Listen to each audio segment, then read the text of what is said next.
നമസ്കാരം. തമിഴ്നാട് നിയമസഭാ തിരഞ്ഞെടുപ്പിൽ നടൻ വിജയുടെ തമിഴക വെട്രിക്കഴകം നേടിയ ഐതിഹാസിക വിജയത്തിന് പിന്നാലെ സംസ്ഥാന രാഷ്ട്രീയത്തിൽ അപ്രതീക്ഷിത നീക്കങ്ങൾ. കേവല ഭൂരിപക്ഷത്തിന് ആവശ്യമായ 118 സീറ്റുകളിൽ 10 എണ്ണത്തിന്റെ കുറവുള്ള ടി.വി.കെ സഖ്യകക്ഷികളെ കണ്ടെത്താനുള്ള തീവ്ര ശ്രമത്തിനിടെ അണ്ണാ ഡി.എം.കെയിൽ രൂപപ്പെട്ട ആഭ്യന്തര ഭിന്നത പുതിയ രാഷ്ട്രീയ സമവാക്യങ്ങളിലേക്കാണ് വിരൽ ചൂണ്ടുന്നത്. പാർട്ടിയുടെ 2/3 എം.എൽ.എമാരും വിജയുടെ ടി.വി.കെയെ പിന്തുണയ്ക്കണമെന്ന ആവശ്യവുമായി രംഗത്തെത്തിയിരിക്കുകയാണ്. മുതിർന്ന നേതാവ് രാജ്യസഭ എം.പിയുമായ സി.വി. ഷൺമുഖത്തിന്റെ ചെന്നൈയിലെ ഓഫീസിൽ 35ഓളം എം.എൽ.എമാർ ഒത്തുകൂടിയതായിട്ടാണ് വിവരം. ടി.വി.കെയുമായി സഖ്യത്തിലേർപ്പെടാൻ പാർട്ടി ജനറൽ സെക്രട്ടറി എടപ്പാടി പളനിസ്വാമിക്ക് മേൽ ഇവർ സമ്മർദ്ദം ചെലുത്തിയേക്കും. ദ്രാവിഡ രാഷ്ട്രീയത്തിൽ പുതിയൊരു ശക്തിയായി വിജയ് മാറിയത് ഉൾക്കൊള്ളണമെന്നാണ് ഈ വിഭാഗത്തിന്റെ വാദം. നിലവിൽ 234 അംഗ നിയമസഭയിൽ 108 സീറ്റുകളാണ് ടി.വി.കെ നേടിയത്. എ.ഐ.ഡി.എം.കെ 47 സീറ്റുകളിലും ഭരണകക്ഷിയായിരുന്ന ഡി.എം.കെ 59 സീറ്റുകളിലും ഒതുങ്ങി. മുഖ്യമന്ത്രി എം.കെ സ്റ്റാലിൻ ഉൾപ്പെടെയുള്ള പ്രമുഖർ പരാജയപ്പെട്ടത് തമിഴ്നാട് രാഷ്ട്രീയത്തിലെ വലിയ അട്ടിമറിയായി മാറി. തോൽവിക്ക് പിന്നാലെ സ്റ്റാലിൻ രാജിക്കത്ത് നൽകിയെങ്കിലും പുതിയ സർക്കാർ വരുന്നതുവരെ കാവൽ മുഖ്യമന്ത്രിയെ തുടരാൻ ഗവർണർ ആവശ്യപ്പെട്ടിട്ടുണ്ട്. ടി.വി.കെയ്ക്ക് സർക്കാർ രൂപീകരിക്കാൻ 118 എം.എൽ.എമാരുടെ പിന്തുണ ആവശ്യമാണ്. ഈ കടമ കടക്കാൻ വിജയുടെ പ്രതിനിധികൾ എടപ്പാടി പളനിസ്വാമിയുമായി നേരിട്ട് ചർച്ച നടത്തിയതായിട്ടാണ് റിപ്പോർട്ട്.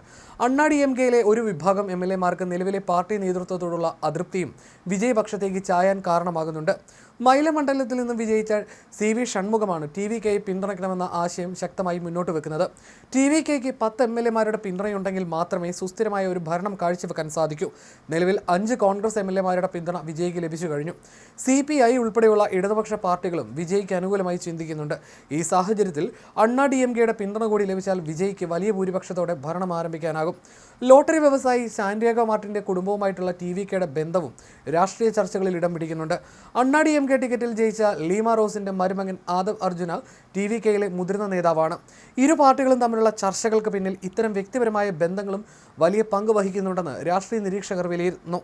അണ്ണാ ഡി.എം.കെയെ സംബന്ധിച്ചിടത്തോളം ബി.ജെ.പിയുമായിട്ടുള്ള സഖ്യം ഉപേക്ഷിക്കാനുള്ള ഏറ്റവും അനുയോജ്യമായ സമയമാണിതെന്ന വിലയിരുത്തലും ഉയരുന്നുണ്ട്. ടി.വി.കെയെ പിന്തുണയ്ക്കുന്നതിലൂടെ ദ്രാവിഡ രാഷ്ട്രീയത്തിൽ പാർട്ടിക്ക് പ്രസക്തി നിലനിർത്താൻ കഴിയുമെന്ന് ഒരു വിഭാഗം നേതാക്കൾ വിശ്വസിക്കുന്നു. എന്നാൽ ആശയപരമായ വൈരുദ്ധ്യങ്ങൾ നിലനിൽക്കുന്നതിനാൽ പളനിസ്വാമി എടുക്കുന്ന തീരുമാനം നിർണായകമായിരിക്കും. കോൺഗ്രസിന്റെ പിന്തുണ ടി.വി.കെയ്ക്ക് ലഭിച്ചതോടെ ഡി.എം.കെ ക്യാമ്പിൽ വലിയ പ്രതിഷേധം ഉയർന്നിട്ടുണ്ട്. സഖ്യകക്ഷിയായിരുന്നിട്ടും കോൺഗ്രസ് പിന്നിൽ നിന്ന് കുത്തിയെന്നാണ് ഡി.എം.കെ നേതാവ് ഇളങ്കോവൻ ആരോപിക്കുന്നത്. ജനം തിരസ്കരിച്ച സർക്കാരിന്റെ ഭാഗമാകാൻ തങ്ങളില്ലെന്ന കോൺഗ്രസ് നേതാവ് മാണിക്യം ടാഗോറിന്റെ പ്രസ്താവന ഡി.എം.കെ കൂടുതൽ പ്രകോപിപ്പിച്ചു. വരും തെരഞ്ഞെടുപ്പുകളിൽ കോൺഗ്രസുമായിട്ടുള്ള ദേശീയ സഖ്യത്തെക്കുറിച്ച് പുനർചിന്തനം നടത്തണമെന്നും ഡി.എം.കെ മുന്നറിയിപ്പ് നൽകി. ഇടതുപക്ഷ പാർട്ടികളായ CPM-ഉം CPI-യും 2 വീതം സീറ്റുകളിലാണ് വിജയിച്ചത്. ടി.വി.കെയുമായി സഖ്യമുണ്ടാക്കാൻ ഇവർക്കും താല്പര്യമുണ്ട്. ചെറിയ പാർട്ടികളുടെ നിലപാട് വിജയുടെ സർക്കാർ രൂപീകരണത്തിൽ അതിനിർണായകമായി മാറുകയാണ്. വിജയ് 2 ഇടത്ത് മത്സരിച്ചതിനാൽ കേവല ഭൂരിപക്ഷത്തിന് 11 എം.എൽ.എമാരുടെ പിന്തുണ വേണ്ടിവരുമെന്നാണ് കണക്കുകൾ സൂചിപ്പിക്കുന്നത്. വിജയുടെ പാർട്ടി ഏറ്റവും വലിയ ഒറ്റകക്ഷിയായതോടെ ഗവർണർ ഏത് തീരുമാനമെടുക്കുമെന്നാണ് രാഷ്ട്രീയ കേന്ദ്രങ്ങൾ ഉറ്റുനോക്കുന്നത്. സർക്കാർ രൂപീകരിക്കാനുള്ള അവകാശവാദം ഉന്നയിക്കാൻ വിജയ് ഗവർണറോട് കൂടുതൽ സമയം ആവശ്യപ്പെട്ടിട്ടുണ്ട്. ടി.വി.കെയുടെ വിജയത്തോടെ തമിഴ്നാട്ടിൽ വർഷങ്ങളായി നിലനിന്നിരുന്ന ഡി.എം.കെ എ.ഐ.ഡി.എം.കെ ദ്വിമുഖ രാഷ്ട്രീയത്തിന് അറുതിയായിരിക്കുകയാണ്. പുതിയ രാഷ്ട്രീയ ശക്തിയായി ഉദിച്ചുയർന്ന വിജയ്ക്ക് കീഴിൽ അണിനിരക്കാൻ മറ്റു പാർട്ടികളിലെ നേതാക്കളും താല്പര്യം പ്രകടിപ്പിക്കുന്നുണ്ട്. ഇത് തമിഴ്നാട് രാഷ്ട്രീയത്തിലെ വലിയൊരു പവർ ഷിഫ്റ്റായി മാറുകയാണ്. ഭരണവിരുദ്ധ വികാരം സ്റ്റാലിൻ സർക്കാരിനെ പൂർണ്ണമായും തകർത്തെറിഞ്ഞു എന്നാണ് തിരഞ്ഞെടുപ്പ് ഫലം വ്യക്തമാക്കുന്നത്. 169 സീറ്റുകളിൽ സ്ഥാനാർത്ഥികളെ നിർത്തിയ NDA സഖ്യത്തിനും വലിയ മുന്നേറ്റമുണ്ടാക്കാൻ സാധിച്ചില്ല. എന്നാൽ വിജയ് എന്ന താരത്തിന്റെ ജനസ്വാധീനം വോട്ടുകളായി മാറിയത് പരമ്പരാഗത രാഷ്ട്രീയ പാർട്ടികളെ അമ്പരപ്പിച്ചിട്ടുണ്ട്. അണ്ണാ ഡി.എം.കെയിലെ ഭിന്നത പരിഹരിക്കാൻ പളനിസ്വാമി നടത്തുന്ന ശ്രമങ്ങൾ ഫലം കണ്ടില്ലെങ്കിൽ പാർട്ടിയിൽ പിളർപ്പുണ്ടാകാനുള്ള സാധ്യതയും തള്ളിക്കളയാനാകില്ല. സി.വി. ഷൺമുഖത്തിന്റെ നേതൃത്വത്തിലുള്ള നീക്കം പാർട്ടിയുടെ ഭാവി തന്നെ മാറ്റിമറിച്ചേക്കാം. ടി.വി.കെയ്ക്ക് പിന്തുണ പ്രഖ്യാപിക്കുന്നത് സംബന്ധിച്ച് ഇന്ന് തന്നെ ഔദ്യോഗികമായ ഒരു തീരുമാനമുണ്ടാകാനാണ് സാധ്യത. ടി.വി.കെ അധ്യക്ഷൻ വിജയ് മെയ് 7-ന് സത്യപ്രതിജ്ഞ ചെയ്ത് അധികാരമേൽക്കുമെന്ന സൂചനകളാണ് പുറത്തുവരുന്നത്. തമിഴ്നാട്ടിന്റെ ചരിത്രത്തിൽ ഒരു സിനിമാ താരം ഇത്ര വേഗത്തിൽ അധികാരത്തിലെത്തുന്നത് ഇതാദ്യമായിട്ടാണ്.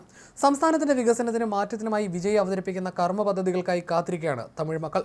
രാഷ്ട്രീയ അനിശ്ചിതത്വങ്ങൾക്കിടയിലും തമിഴ്നാട് നിയമസഭ പുതിയ മാറ്റങ്ങൾക്ക് സാക്ഷ്യം വഹിക്കാൻ ഒരുങ്ങുകയാണ്.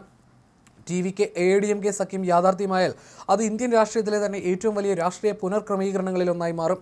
വിജയുടെ നേതൃത്വത്തിലുള്ള പുതിയ മന്ത്രിസഭ എങ്ങനെയായിരിക്കുമെന്ന ആകാംക്ഷയിലാണ് തമിഴകം.